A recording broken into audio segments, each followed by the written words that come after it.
Ay nako. So ayan, what's up guys. So review nitong ating Ulanzi na to. Napagkamahal-mahal, bumagsak na naman. Hindi natin ma-mount yan. Ay nako, paano kaya to bumagsak? Buti wala na damage dito. Dito nakalagay no, etong bakas na yan.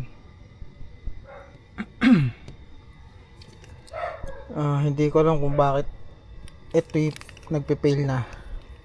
Ang ganda ng build quality oh, pero palpak. Ayun oh, mahaba. Hindi sumasagad.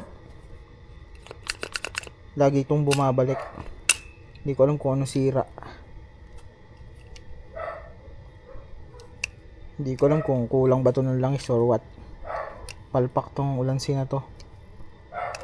Walang kwenta.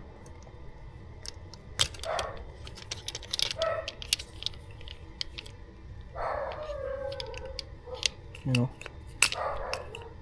Hindi ko alam kung ano nangyari.